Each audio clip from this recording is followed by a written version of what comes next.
The stars had always called to humanity. For 300 years, they answered that call. By the year 2347, humans had spread across 12 star systems. They built cities on distant moons. They made homes on planets that once seemed like impossible dreams. And through it all, they carried with them one simple belief.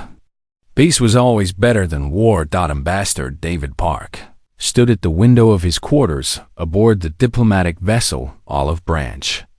He watched the stars drift past like scattered diamonds on black velvet. He was 63 years old, with gray hair and kind eyes that had seen both the best and worst of what the galaxy had to offer. In his 30 years of service, he had ended 3 wars without firing a single shot. The alien species of the Galactic Assembly called him the Peace Weaver. It was a name he wore with humble pride. A soft knock came at his door. David turned and smiled as Captain Lisa Hahn entered the room. She was 45, with sharp features and the steady gaze of someone who had commanded starships through impossible situations. The Olive Branch was her ship, and the ambassador was her responsibility. "We will arrive at Vexen Space in 6 hours," Lisa said. She held a datapad in her hands, but did not look at it. "I wanted to check on you before the mission begins." David gestured for her to sit. She remained standing. He had known Lisa for 15 years, and she had never once sat down during a mission briefing. Some habits never changed. "You seem worried," David said gently. Lisa pressed her lips together. The Vexens have never invited humans to their territory before. In 200 years of galactic contact, they have kept to themselves. Now suddenly, they want a trade agreement. "It feels wrong to me." David nodded slowly. He understood her concern. The Vexen Dominion was powerful and proud. They controlled 47 star systems and commanded a fleet of 12,000 warships. They had always viewed humans as newcomers to the galactic stage, lesser beings who had not yet earned their place among the stars. "Perhaps they have finally seen what we have to offer," David said. "Perhaps they are ready to change. Or perhaps they have other plans," Lisa replied. David walked to his desk and picked up a small photograph. It showed a young woman with bright eyes and a warm smile. His daughter, Anna. She was back on Earth, working as a teacher. She had his optimism, his belief that people could always choose to be better. "I've spent my entire life believing in the good in others," David said quietly. "Human or alien, it does not matter. Everyone has the capacity for kindness. Sometimes they just need someone to show them the way." Lisa sighed. She had heard this speech many times before, and every time, the ambassador had been proven right. He had walked into rooms filled with enemies and walked out with friends. It was his gift. "Lieutenant Cole wants to increase your security detail," Lisa said. "He's requesting 20 additional Marines." David shook his head. "That would send the wrong message. The Vexens invited us as guests, not as conquerors. I will take only the standard team. 4 guards, no more." Lisa wanted to argue. She wanted to tell him that his kindness would one day cost him everything. But she had learned long ago that arguing with David Park was like arguing with a mountain. He would listen politely and then do exactly what he believed was right. "I will inform Lieutenant Cole," she said finally. David smiled and placed a hand on her shoulder. "Thank you, Lisa, for everything. I know I do not make your job easy." Lisa allowed herself a small smile in return. "No, Ambassador, you certainly do not." She left the room, and David returned to the window. The stars continued their endless dance, patient and beautiful. Somewhere ahead lay the Vexen homeworld. Somewhere ahead lay the chance to build something new. A bridge between species. A friendship that could last for generations. David Park believed in that future with every fiber of his being. 6 hours later, The olive branch dropped out of fold space at the edge of Vexen territory. Lieutenant Ryan Cole stood at the security station on the bridge, his eyes fixed on the sensor displays. He was 38 years old, built like a wall, with scars on his hands from battles he rarely spoke about. He had served in the Earth Marine Corps for 20 years before joining the Diplomatic Protection Service. He had seen what the galaxy could do to good people. "Vexen patrol ships approaching," the sensor officer announced. 12 vessels. Heavy cruiser class. Lisa gripped the arms of her command chair. "That is a lot of firepower for a welcome party." Ryan said nothing. His hand rested near his sidearm out of habit. He watched the Vexen ships spread out around the olive branch like wolves circling prey. A communication request flashed on the main screen. Lisa nodded to her communications officer, and a moment later, a Vexen face appeared. The creature was tall and thin, with gray skin and 4 eyes that gleamed like polished stones. Its mouth was a thin line that showed no emotion. "Human vessel?" the Vexen said. "You will follow our ships to the homeworld. Do not deviate from the assigned course. Any attempt to scan our systems will be considered an act of aggression." The transmission ended before Elisa could respond. She exchanged a look with Ryan. Neither of them liked what they had seen. Ambassador Park entered the bridge a moment later, dressed in his formal diplomatic robes. He had watched the transmission from his quarters. He could see the tension in his crew, the fear hiding behind their professional masks. "It is simply their way," David said calmly. "The Vexens value strength and control. They are testing us to see how we react." "And if this is not a test?" Ryan asked quietly. David met his gaze with steady eyes. "Then we will show them that humanity does not break easily. We will show them who we truly are." The olive branch followed the Vexen escort ships through the cold void of space. For 3 days, they traveled deeper into Vexen territory.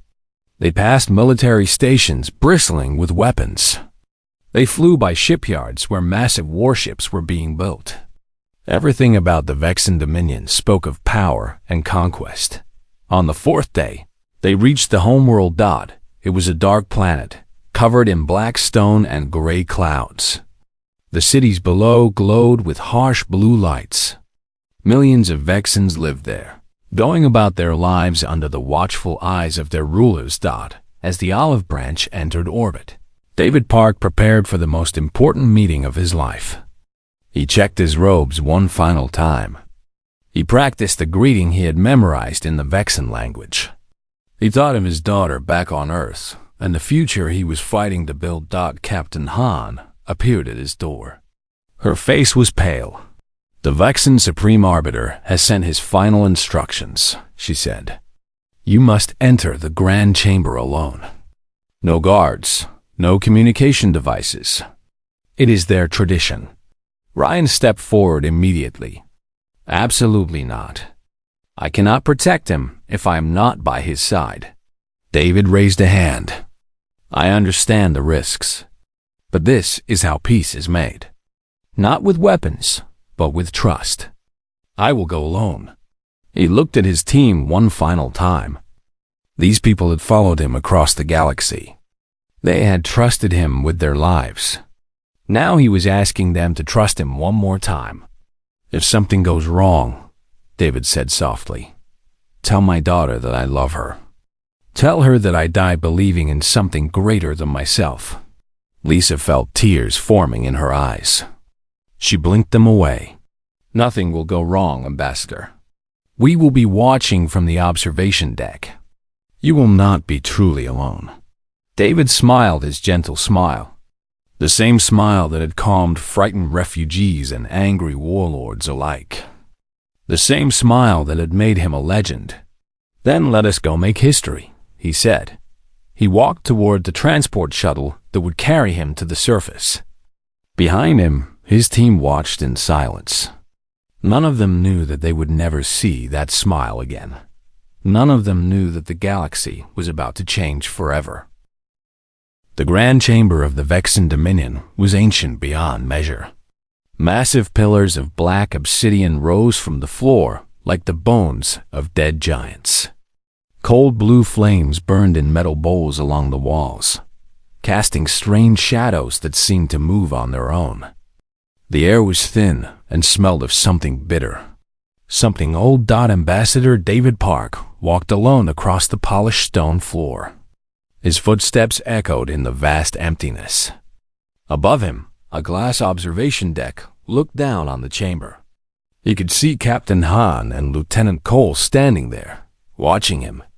He gave them a small nod, a silent promise that everything would be fine. At the far end of the chamber sat the Supreme Arbiter of the Vexen Dominion. Krell was his name. He was ancient even by Vexen standards, his gray skin wrinkled and marked with ceremonial scars. His four eyes watched David approach with an expression that was impossible to read. Behind him stood 12 Vexen guards in black armor, holding weapons that hummed with deadly energy. David stopped at the center of the chamber. He placed his right hand over his heart, the traditional Vexen gesture of respect. "Supreme Arbiter Krell," David said in flawless Vexen language, "I come in peace, as a representative of Earth and all of humanity. I bring greetings from our people to yours. I bring hope for a future built on friendship and mutual respect." Silence filled the chamber. The blue flames flickered. The guards did not move. Then Krell spoke. His voice was like stones grinding together, deep and cold. "Friendship," Krell said slowly, as if tasting the word and finding it bitter. "Mutual respect. These are words that humans love to speak. Pretty words. Soft words. The words of a species that does not understand its place in the universe." David kept his face calm. He had faced hostility before. This was part of the process. Some leaders needed to show strength before they could show kindness. "I understand that our species have had little contact," David replied. "But that is exactly why I am here. To build bridges where none existed before." Krell rose from his throne. He was tall, nearly 8 feet, and his robes dragged across the floor like pools of shadow. He walked down the steps toward David, each footstep deliberately slow. "Bridges," Krell repeated. "Humans speak of bridges. But what you truly build is infection. You spread across the galaxy like a disease. You take systems that do not belong to you. You make friends with species that should know their place. You contaminate the pure order of the cosmos." David felt a cold knot forming in his stomach. This was not simple hostility. This was hatred. Deep, burning hatred that had been growing for centuries. "Supreme Arbiter," David said carefully, "if we have offended the Vexen Dominion in some way, I am here to listen. I am here to understand. Together, we can find a path forward that honors both our peoples." Krell stopped directly in front of David. His four eyes gleamed with something terrible. "There is only one path forward, human, and it begins with your death." Up on the observation deck, Captain Han saw Krell raise his hand. She saw the floor beneath David begin to glow with sudden heat. She screamed his name and slammed her fist against the glass. But the glass was too thick. The chamber was too far below. David looked down at his feet. Orange light was spreading beneath him, growing brighter with each heartbeat. He understood what was happening. He understood that he had been brought here not for peace, but for execution. In his final seconds, Ambassador David Park did not beg. He did not cry out for mercy. Instead, he looked up at the observation deck. He looked at his friends, his family, the people who had trusted him, and he smiled, that gentle smile. One last time. Then the plasma burst erupted from beneath him. The flames consumed him in an instant. His body was incinerated where he stood, turned to ash and scattered by the cold Vexen wind. The greatest diplomat humanity had ever known was gone. The scream that tore from Captain Han's throat was not human. It was the sound of a heart breaking into a million pieces. She collapsed against the glass, her hands leaving bloody prints where she had pounded against it. Lieutenant Cole stood frozen, his face white as bone. The other crew members simply stared, unable to process what they had just witnessed. Krell turned to face the observation deck. His thin mouth curved into something that might have been a smile. "Let this moment be recorded," Krell announced. His voice echoed through speakers across the entire planet, across the entire Dominion, across every diplomatic channel in the galaxy. Let every species in the cosmos witness what happens to those who dare to spread their contamination into Vexen space. The human ambassador is dead, burned like the garbage he was, and his people will follow. On the observation deck, the doors burst open. Vexen soldiers flooded in, weapons raised. Captain Han reached for her sidearm, but Cole grabbed her arm. "Not now," he whispered fiercely. "Not yet. We need to survive." For him, Han looked at Cole with wild eyes. Everything in her wanted to fight. Everything in her wanted to make these monsters pay. But Cole was right. They were outnumbered. They were surrounded. If they died here, no one would know what happened. No one would tell the story. The Vexen soldiers forced them to their knees. They stripped them of their weapons and bound their hands. As they were dragged from the observation deck, Han took one last look at the chamber below, at the black scorch mark on the floor where David Park had stood, at the ashes that were already being swept away by servant drones.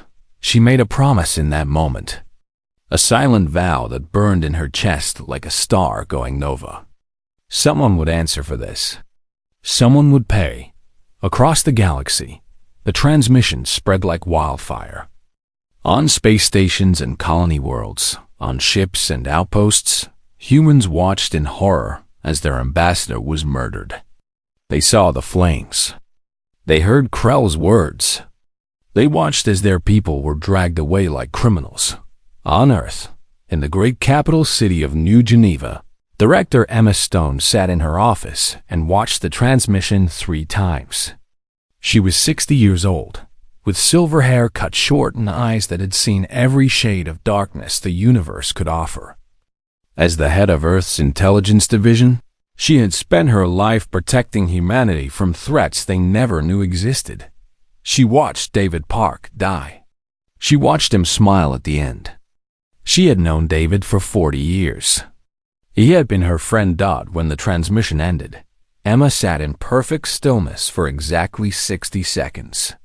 Then she reached for her secure terminal and entered a code that only 12 people in all of human space knew existed. The screen flickered. A single word appeared. Prometheus. Emma spoke clearly into the microphone. Authorization Stone. Emma.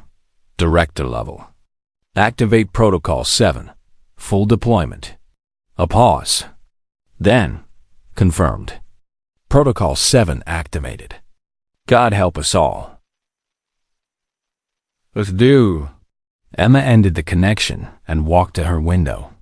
Outside, the sun was setting over the mountains. Clouds painted the sky in shades of orange and red. It was beautiful. Peaceful. She thought of David's smile. She thought of his belief that everyone could choose to be better. "I am sorry, old friend," Emma whispered to the empty room. "But they made their choice. Now they will see what happens when you wake the sleeping giant." 3 star systems away, Admiral James Wright received the activation order on his command ship, the Titan's Wrath. He was 55 years old, built like a warship himself, with a face carved from granite and eyes that held no mercy. He had spent 30 years preparing for a war he hoped would never come. Now it had come. He gathered his senior officers in the war room. Their faces were pale with grief and rage. They had all seen the transmission. They had all watched their ambassador burn. "The Prometheus protocol is active," Wright said quietly. "We have our orders.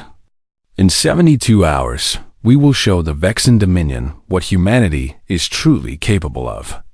In 72 hours, the galaxy will learn why you should never, ever make humanity your enemy. He looked around the room at the men and women who would follow him into hell itself. They wanted to send a message. They wanted to make us afraid. They wanted to break us. Wright's voice dropped to a whisper that was somehow more terrifying than any shout. Instead, they have unleashed something that has been sleeping for 300 years. They have awakened our fury. And may God have mercy on their souls, because we certainly will not. The officers saluted in perfect unison. No one spoke. No words were needed. The time for words was over. The time for fire had begun. Earth had never known a silence like this. In the 3 days since Ambassador Park's murder, the entire planet had fallen quiet. No music played in the streets. No children laughed in the parks. Flags flew at half-mast on every building, on every station, on every ship that carried the human banner. 12 billion people mourned as one dot in the great halls of Earth Command headquarters. President Michael Torres walked alone through corridors that had once bustled with activity. Now the staff spoke in whispers. Now the screens showed only the same image, playing on an endless loop. David Park smiling. David Park burning. David Park dying. Torres was 61 years old. Before he became president, he had been a soldier. He had fought in the border wars of 2298 and lost his left eye to an enemy sniper. The artificial replacement glowed faintly blue in the dim light. He had seen death. He had caused death. He had hoped, when he took office, that his days of killing were behind him. The Vexans had taken that hope and burned it to ashes. He entered the Security Council chamber. The 12 most powerful men and women in human space waited for him around a long table made of polished oak from old Earth. They rose as he entered, their faces hard masks of grief and determination. Torres took his seat at the head of the table. He did not speak immediately. Instead, he looked at each of them in turn. Admiral Wright, joining by hologram from his flagship. Director Stone, her silver hair catching the light. Fleet Admiral Sarah Kim, the Supreme Commander of all Earth military forces, whose strategic genius had won a dozen battles without ever losing a single ship. "You have all seen what happened," Torres finally said. His voice was soft, but it carried to every corner of the room. "You have all watched our friend, our ambassador, our brother die. The Vexans burned him alive and broadcast it across the galaxy. They wanted to humiliate us. They wanted to break us. They wanted every species in the cosmos to see humanity brought low." He paused. The silence was absolute. They have made a terrible mistake. Director Stone spoke first. The Galactic Assembly held an emergency session 6 hours ago. They condemned the Vexan actions as a violation of diplomatic protocols. But they refused to intervene. They cited internal sovereignty concerns. Torres nodded slowly. They are afraid. They have always been afraid of the Vexans. They think that if they look away, they will be safe. They think that if they sacrifice us, the wolves will be satisfied. "The wolves are never satisfied," Admiral Kim said quietly. She was 48 years old, with black hair pulled back in a tight bun and eyes that could calculate firing solutions faster than most computers. The Vexans did not kill Ambassador Park because they feared humanity. They killed him because they think we are weak. They think they can take whatever they want from us, and we will simply accept it. Then, it is time to teach them otherwise, Admiral Wright said through the hologram. His face was stone. "My fleet is ready. Give the order, and we will reduce the Vexan dominion to rubble." Torres held up his hand. "Before we discuss military options, I need to know what we are dealing with. Director Stone, what do we know about Vexan military capabilities?" Stone activated the holographic display at the center of the table. A map of Vexan space appeared. glowing with red markers that indicated fleet positions, defense stations, and shipyards. The Vexen Dominion controls 47 star systems, Stone said. They have a standing fleet of approximately 12,000 warships, ranging from light cruisers to heavy dreadnoughts. Their ground forces number in the hundreds of millions. They have been preparing for conquest for over 2 centuries. The council members studied the display in grim silence. The numbers were overwhelming. Earth's active fleet numbered only 3,000 ships. On paper, they would be crushed. However, Stone continued, they have one critical weakness. They believe their own propaganda. They have spent so long telling themselves that other species are inferior that they have stopped innovating. Their ships are powerful, but they use the same designs they developed 100 years ago. Their tactics are predictable. Their commanders are arrogant.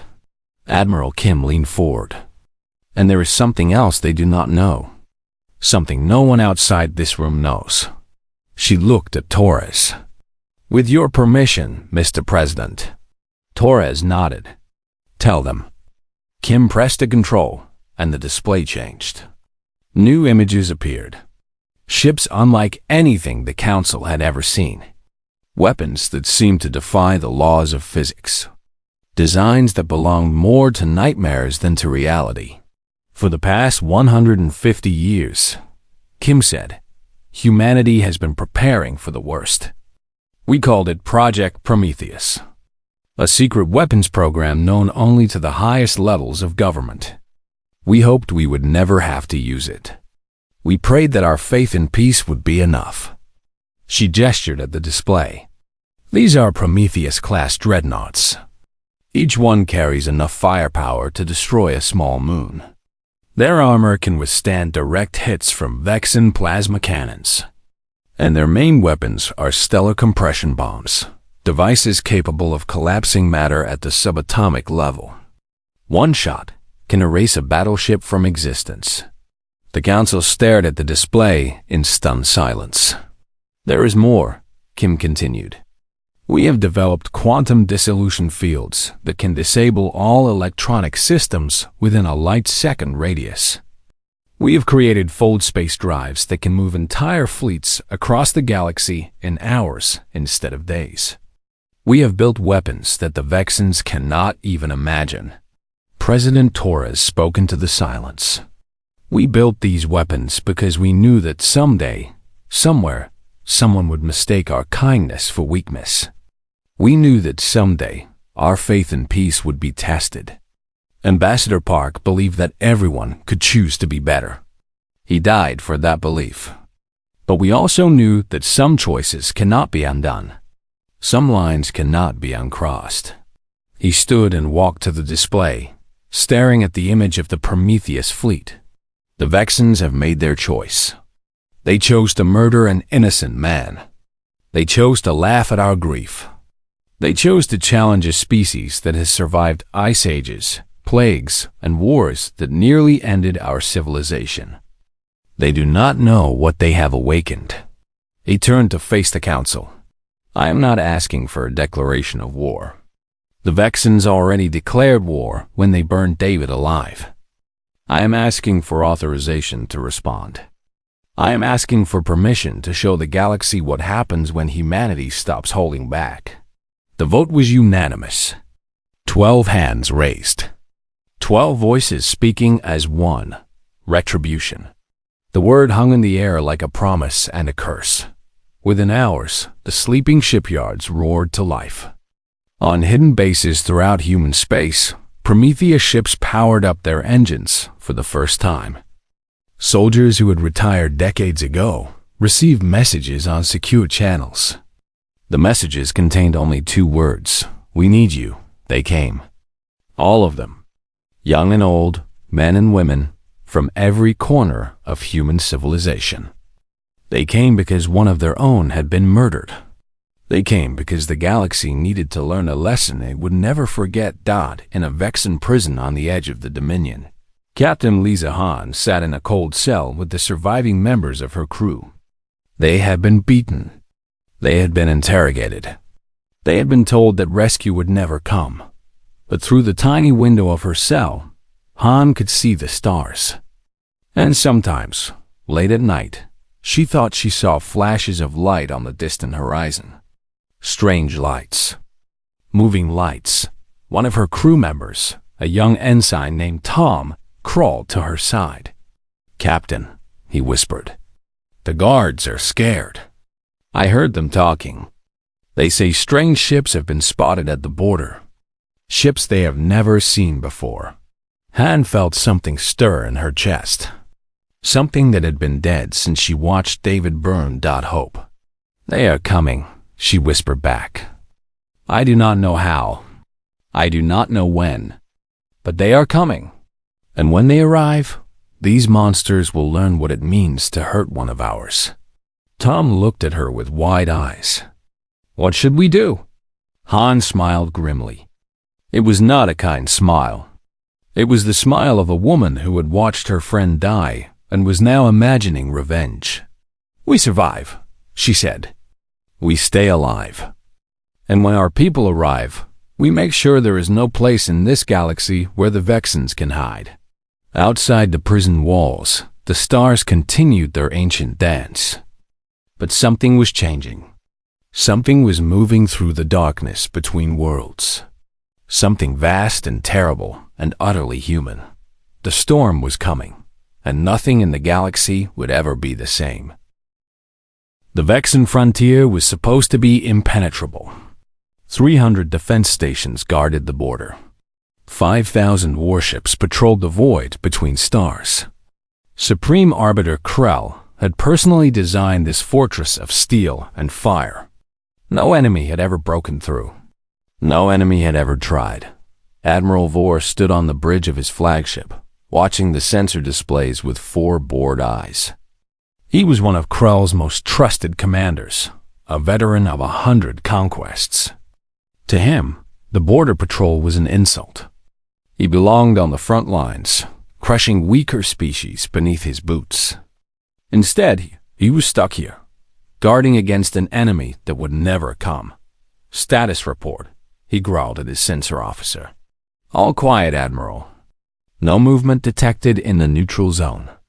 The humans appear to have accepted their defeat. Vor made a sound of disgust.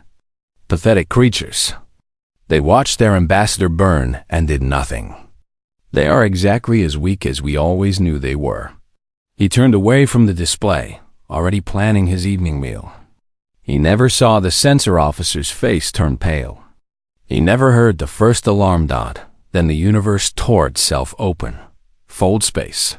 Rifts erupted across the frontier like wounds in reality. Not dozens. Not hundreds. Thousands. From each rift emerged ships unlike anything the Vexans had ever seen. Black hulls that seemed to drink in the starlight. Weapons that glowed with impossible energy. And on every ship, painted in white that seemed to burn against the darkness, a single symbol. A torch. The mark of Prometheus. Commander Tyler Nash stood on the bridge of the Lee Dreadnought, the Requiem. He was 35 years old, with cold blue eyes and the steady hands of a man who had trained his entire life for this moment. He had never wanted war. None of them had. But war had found them anyway. "All ships, report in," he said calmly. The responses came flooding through the communication channels. "Task Force Alpha, ready. Task Force Beta, ready. Task Forces Gamma, Delta, Epsilon, and a dozen more. 3,000 Prometheus ships, plus 5,000 conventional vessels from every corner of human space. The largest fleet humanity had ever assembled." Nash opened the broadcast channel. Every Vexan ship, every station, every outpost would hear his words. "This is Commander Tyler Nash of the United Earth Navy. You killed our ambassador. You made us watch. Now it is your turn to watch." He closed the channel. He looked at his weapons officer. "Fire!" The Vexan frontier ceased to exist. Stellar compression bombs lanced out from the Prometheus ships. Each one struck a target with perfect precision. Defense stations vanished in flashes of light that lasted less than a heartbeat. Warships simply stopped being, their matter compressed into points smaller than atoms. In 60 seconds, 300 years of Vexen military construction was erased. Admiral Vor watched his fleet die. His flagship shook as a compression bomb struck a cruiser 2 kilometers away. The cruiser did not explode. It simply crumpled, folding in on itself like paper being crushed in a giant hand. Then it was gone, and there was only empty space where it had been. "Impossible," Vor whispered. "This is impossible." But reality did not care about what Vor believed was possible. His flagship was the last Vexen vessel in the sector. Around him, the human fleet spread out like an ocean of death. A final message came through his communication system. A human voice, cold and precise. "Admiral Vor, you have 30 seconds to surrender your vessel. If you refuse, you will be erased. The choice is yours." Vor stared at the message. Surrender was unthinkable. Vexens did not surrender. Vexens conquered or died. He died. The Requiem's main battery fired once. Vor's flagship compressed into nothing. There was no debris. There was no wreckage. There was only void. Commander Nash did not celebrate. There was nothing to celebrate. This was not a victory. This was an execution. "All ships, advance," he ordered. "Target all military installations. Avoid civilian populations where possible. We are here to destroy their ability to wage war, not to commit genocide." The human fleet moved into Vexen space like a tide of judgment. System by system, they advanced. Every warship they encountered was destroyed. Every defense station was eliminated. Every military shipyard was reduced to atoms. The Vexens fought back with desperate fury. They sent wave after wave of ships against the human advance. Each wave broke against the Prometheus shields like water against stone. Their weapons, so devastating against other species, barely scratched the human armor. In the Galactic Assembly, representatives from 100 species watched the battle unfold on their screens. They watched the mighty Vexen Dominion, the terror of 1,000 worlds, being systematically dismantled by a species they had dismissed as soft and weak. "How is this possible?" one ambassador whispered. "The humans were supposed to be peaceful. They were supposed to be harmless." An older delegate, a being of ancient wisdom, answered quietly. "They are peaceful. They have always chosen peace. That is what made us underestimate them. We thought their kindness was weakness. We were wrong. Their kindness was a choice they made every single day, even when they had the power to make a different one." He watched a Vexen battle group vanish in a cascade of compression fire. The Vexens took that choice away from them. And now the galaxy sees what humanity looks like when they stop choosing to be gentle.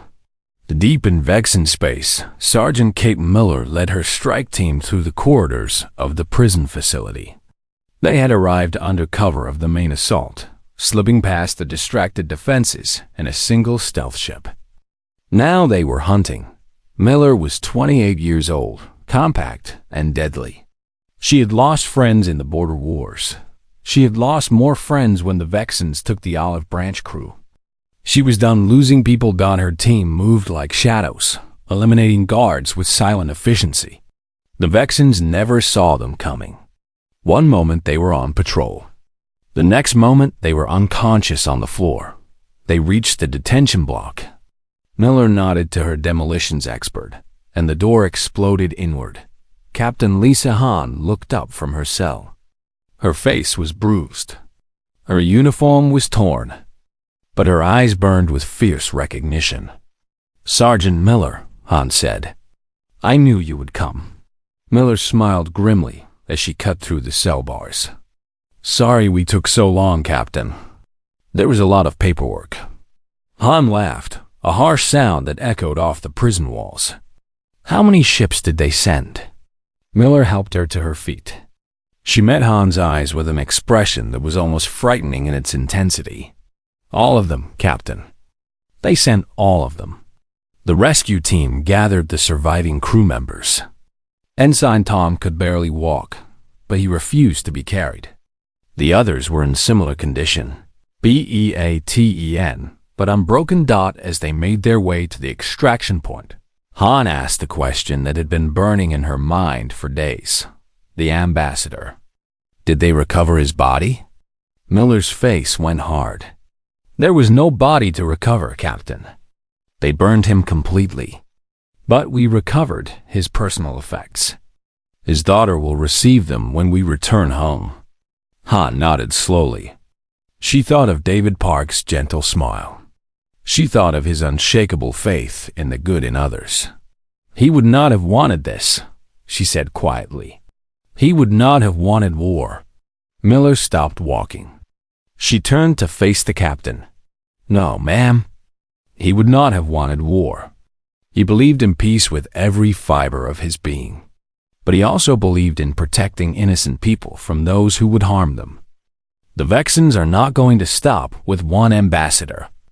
They will not stop until someone makes them stop. Ambassador Park gave his life trying to build a bridge. We are making sure his death is not meaningless. Han considered this. She thought of Krull's cool smile as David burned. She thought of the screams she still heard in her nightmares. Then let us finish this, she said. They reached the extraction ship and lifted off through the chaos of battle. As they rose above the prison, Han looked down at the Vexan world below. Fires burned in the military districts. Vexan ships fell from the sky like dying stars. For the first time since David's death, she felt something other than grief. She felt hope. The battle raged for 7 days. 7 days of relentless human advance. 7 days of Vexan defeat after defeat. By the end, the Dominion's military was shattered. 12,000 warships reduced to less than 1,000. 47 star systems occupied or neutralized. Supreme Arbiter Krell retreated to his homeworld with the remnants of his fleet. He stood in the same grand chamber where he had murdered David Park, watching the tactical displays show the destruction of everything he had built. How? He whispered to the empty room. How could this happen? But deep down, he knew. He had underestimated the humans. He had seen their kindness and mistaken it for weakness. He had poked the sleeping giant and expected it to roll over and die. Instead, the giant had awakened. And it was angry. The Vexan homeworld had never known fear. For 1,000 years, it had been the center of an empire that crushed all who opposed it. Its cities gleamed with the spoils of conquest. Its people walked with the pride of masters. They looked at the stars and saw only subjects waiting to be claimed. Now they looked at the sky and saw death. The human fleet filled the horizon. Thousands of ships hanging in orbit like a crown of fire around their world. The blue-white glow of their engines turned night into day. The hum of their weapons made the very air tremble. 10 billion Vexans watched and waited. Some prayed to gods they had long forgotten. Others simply stood in silence, accepting what was to come. In the grand chamber, Supreme Arbiter Krell paced before his throne. His 4 eyes darted from screen to screen, each one showing a different angle of the encircling fleet. His guards had fled. His advisors had vanished. He was alone with his failure. A communication request flashed on the main display. A human signal. Krell stared at it for a long moment, then activated the channel. President Michael Torres appeared on the screen. He sat in a simple chair aboard the command ship Requiem. He wore no ceremonial robes, no medals, no signs of rank. Just the plain gray uniform of an Earth citizen. His artificial eye glowed faintly in the dim light. Supreme Arbiter Krell, Torres said. His voice was calm, steady, terrible. We meet at last. Krell drew himself up to his full height. Even now, facing certain destruction, his pride would not let him show weakness. Human, you have won your war. What more do you want? Have you come to gloat before you destroy us? Torres shook his head slowly. I have not come to gloat. I have come to deliver a message. Not just to you, but to every species in this galaxy who is watching right now. He leaned forward slightly, and his voice carried across every channel, every frequency, every screen in the cosmos. 14 days ago, you murdered Ambassador David Park. You burned him alive in this very chamber. You broadcast his death across the galaxy because you wanted to send a message. You wanted the universe to see humanity broken. You wanted them to see us as weak, as soft, as prey. Torres paused. Behind him, through the viewport, the Vexen homeworld hung like a gray marble against the stars. Instead, you showed them who we truly are. Krell's hands clenched into fists. Then finish it. Fire your weapons. Burn my world as I burned your ambassador. Show the galaxy that humans are no different from any other conquerors. Torres was silent for a long moment. When he spoke again, his voice had changed. It was softer, sadder. That is what you expect, is it not? That is what you would do in our position.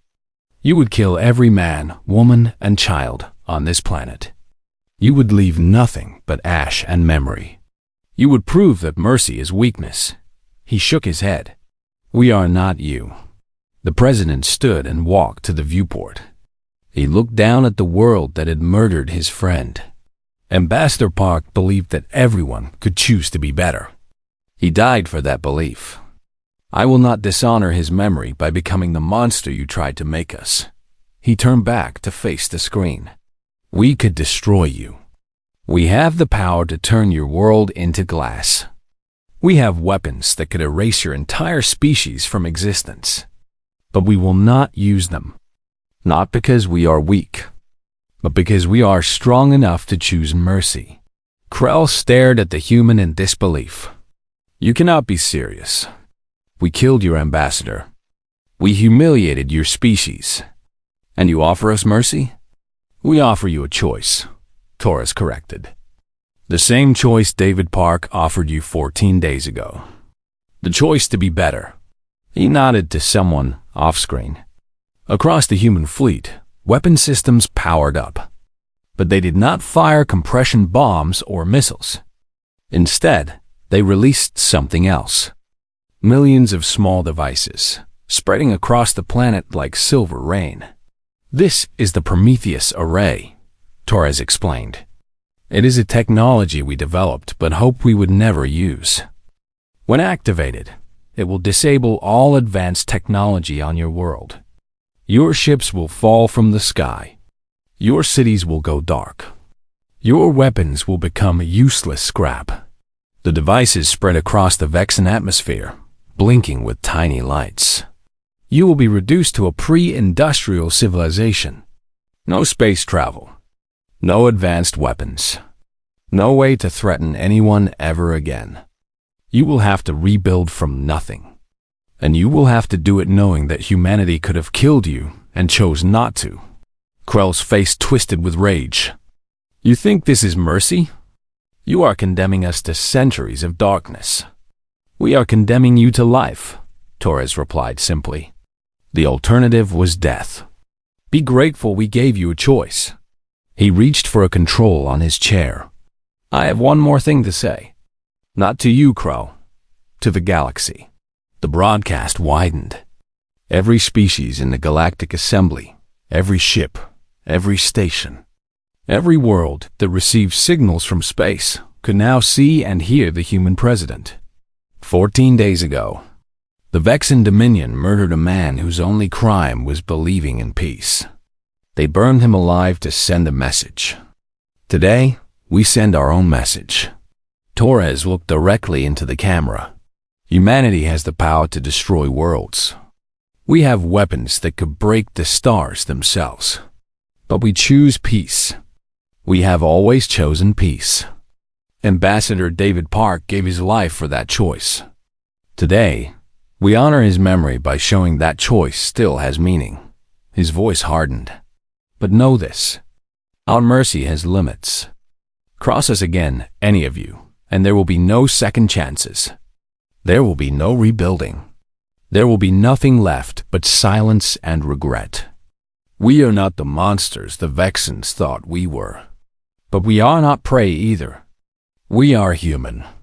And we protect our own. He pressed the control. On the Vexan homeworld, the Prometheus array activated. Every light in every city flickered and died. Every ship in orbit lost power and began to drift. Every weapon, every computer, every piece of advanced technology simply stopped working. The most powerful empire in the sector was reduced to nothing in less than a second, but no one died. The cities did not burn. The people were not slaughtered.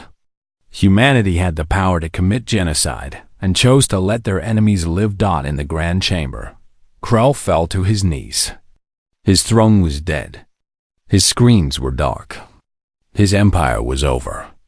And he was alive only because the humans allowed it. Why? He whispered. Why spare us? The screen flickered one last time, showing Taurus's face. Because Ambassador Park would have wanted us to, Taurus said. Because being human means having the strength to forgive, even when forgiveness seems impossible. Because the universe has enough death and destruction. Because sometimes the bravest thing you can do is not pull the trigger. The screen went dark. The chamber fell silent. Krell was alone with his failure and his unwanted mercy. 3 months later, Captain Lisa Han returned to Earth. She walked through the halls of the Memorial of the Fallen, a vast building dedicated to those who had given their lives for humanity. The walls were lined with names and faces, each one a story of sacrifice. She stopped before a new addition. A simple plaque beneath a photograph of a man with kind eyes and a gentle smile. Ambassador David Park, 228-42347. He died believing in peace. His death ensured the galaxy would never forget the price of war. Han placed a small object before the plaque. David's personal datapad, recovered from the olive branch.